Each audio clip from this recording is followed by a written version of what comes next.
bersama saya Hardiansa di channel YouTube HUT TV. Salam perumahan, salam perkotaan, salam perubahan. Di sebelah kanan saya Ibu Rita Rahmawati. Beliau adalah Dekan Pascasarjana atau apa nih Bu?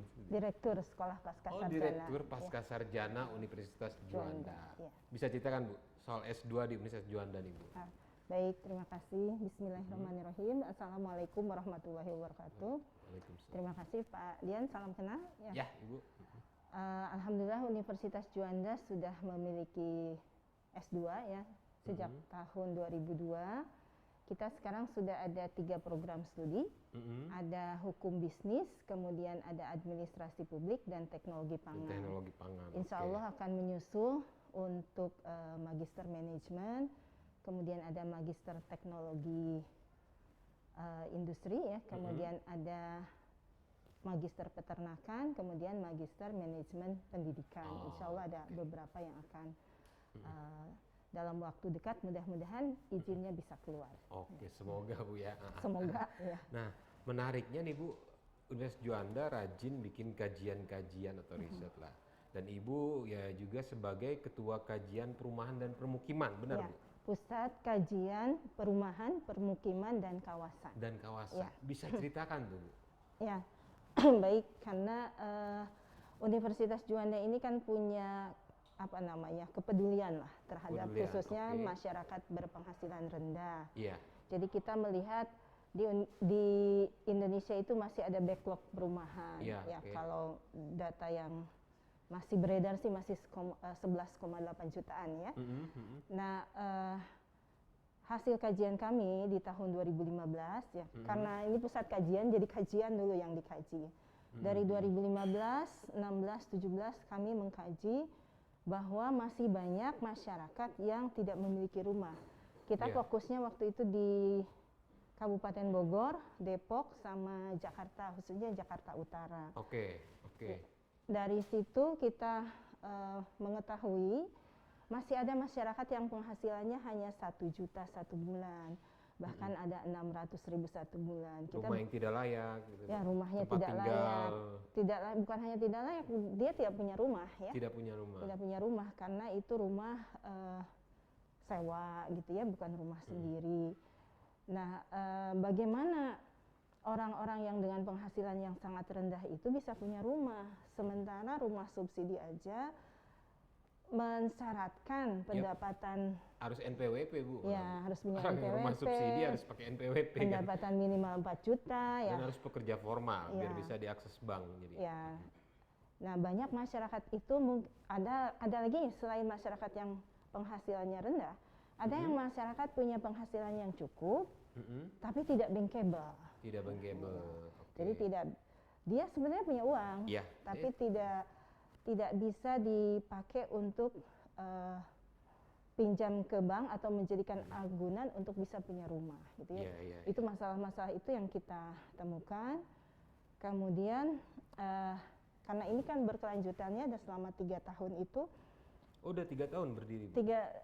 Dari 2015. Ini riset dari 2015, 16, 17 itu masih kaitannya dengan rumah layak huni. Jadi rumah yang layak itu bukan hanya sekedar fisik, bukan hanya kita membutuhkan seorang insinyur, seorang arsitek atau planologi dan lain-lain, tapi juga harus layak secara sosial, harus layak juga secara ekonomi. Gitu ya. Jadi kenapa misalnya rumah susun dibangun itu tidak laku misalnya? Karena ada satu syarat lagi yang masyarakat agak susah, misalnya dia secara sosial mungkin tidak terpenuhi itu. Karena itu ketika kita menawarkan perumahan itu harus bisa meliputi bukan hanya layak fisik, layak sosial, layak ekonomi. Layak ekonomi. Dalam arti tempat kerjanya dekat dengan rumahnya. Pokoknya jangan tercerabut dari habitatnya seperti itu. Betul. Nah, itu juga termasuk ya. Sehingga ketika misalnya ada program pemerintah memindahkan sebuah kampung atau komunitas ke tempat lain, huntab lah katakannya, itu jangan hanya fisiknya saja yang pindah, tapi bagaimana rumah itu supaya juga bisa menghasilkan, bisa produktif. Karena itulah mulailah konsepnya bergeser. Rumah itu bukan hanya layak, bukan hanya sehat, tapi harus juga produktif. Harus produktif. Harus produktif. Jadi indikator produktif itu apa aja sih Bu dalam?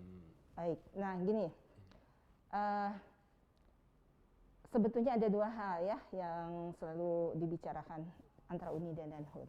Pertama bisa meningkatkan pendapatan.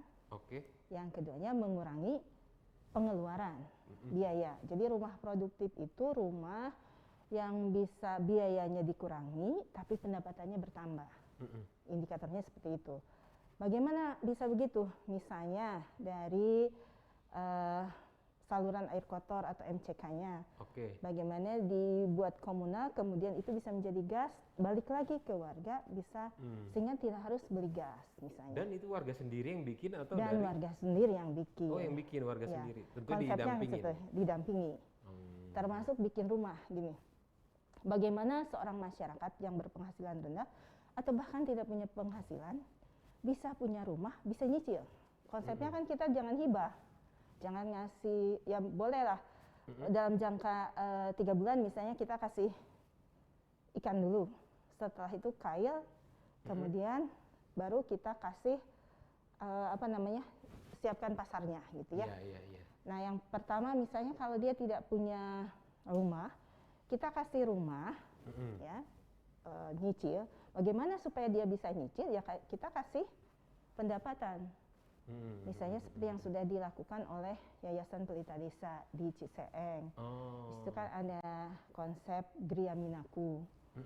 Ada juga ikan hias dan tanaman hias. Iya, pedagang ikan hias ya di Pasar Parung di sana kayaknya Bu ya. Ciseeng ya. Ya, Ciseeng. Tapi bukan pasarnya bukan lokal. Iya. Tapi ekspor ke Eropa. Ekspor. Ya. Jadi si masyarakat yang tinggal di situ dia bisa nyicil rumah, bisa punya pendapatan gitu. Nah, si pendamping selain dia secara ikhlas ridho ya untuk mendampingi, dia juga dapat keuntungan. Pendamping ini siapa nih?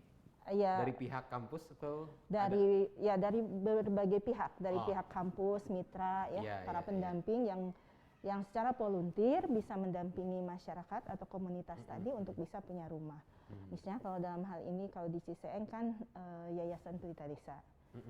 Satu contoh begini, dari yayasan ini ngasih bibit, misalnya bibit tanaman hias, harganya 1.600, dijual ke masyarakat. Di masyarakat dibesarkan dulu, jual lagi ke yayasan 2.500. Nah, dari yayasan di packaging, jual ke eksportir jual ke luar. Jadi semuanya untung sebetulnya. Berputar di sana. Ya. Bahkan kemarin sempat ngobrol dengan Pak Adi ya dari Yayasan Pelita Desa. Itu gimana kalau bikin wedding organizer yang untuk MBR gitu. Orang nggak punya uang, pengen nikah.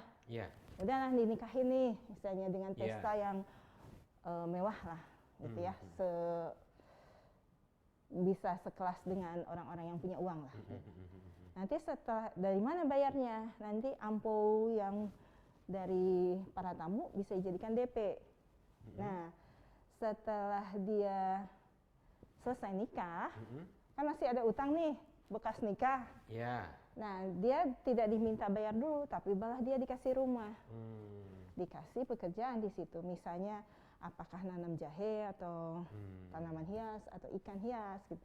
Nah, dari situ dia bisa nyicil rumah, bisa nyicil bekas nikah. Jadi bisa nikah dengan layak dan kemudian bisa bonusnya dapat rumah. Dan mereka akan terima lah ya disuruh nanam jahe, ikan hias karena mereka berada di habitat situ kan. Ya, karena apa ya? Ya itu kan sebuah tawaran yang menguntungkan sebetulnya ya. Jadi cita-citanya sih bagaimana orang-orang yang nggak punya rumah ini bisa punya rumah. Karena kan rumah itu adalah hak asasi. Hak dasar. Hak dasar, dijamin oleh undang-undang. Begitu mungkin. Nah, dengan Yayasan Pelita tadi, sinerginya seperti apa, Bu? Ya, Yayasan Pelita Desa ini salah satu mitra ya, mitra HUT dan Unida. Insya Allah kami akan tindak lanjuti dengan Community Learning Center yang sudah diresmikan Bupati pagi tadi. Nah, insya Allah bersama-sama kita akan mendampingi komunitas. Nah, karena berbasis komunitas, hanya kita tidak mempersyaratkan harus 50 rumah atau apa. Iya. Pokoknya ada komunitas berapa orang pun yang sama-sama pengen dilayani. Ya. Caranya, mereka yang datang. Ya, mereka yang datang atau kita yang datang. Ya. Karena beberapa kan ada yang ada juga. Saya bisa mereferensikan di tempat saya ada komunitas ikan cupang nih banyak ini. Bisa. Boleh, gitu, bisa. Mereka ya. belum punya rumah atau apa bisa seperti bisa, itu. Ya, bisa. Ada syarat-syaratnya nggak sih mereka itu dari komunitas ini? Kan mereka nggak ada badan hukum, nggak ada ini, belum ada koperasi lah mungkin paling gampang kan. Sebetulnya nggak ada syarat hukum. Ada, yang ada adalah syarat mental. Syarat mental untuk bisa menjadi bagian dari komunitas yang ingin punya rumah produktif. Kenapa begitu? Jadi ya harus istilah kami itu mentalnya harus mental satria ya. Mental satria. Iya, atau mental perwira lah malah ya. Kenapa Jadi, Bu? Kenapa Bu? Dia bukan hanya bisa mengambil peluang, tapi harus bisa memecahkan masalah untuk mengambil peluang. Gitu. Memecahkan masalah untuk mengambil peluang.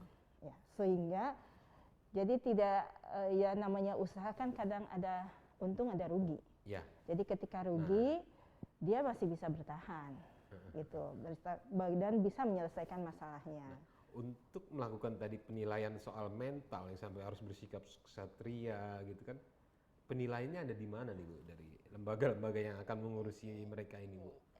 Nah itu akan terlihat seiring dengan waktu lah ya, karena ketika ini dia punya mental untuk jadi pengusaha sukses atau tidak misalnya kan seiring dengan waktu dia mampu nggak memecahkan masalah. Gitu.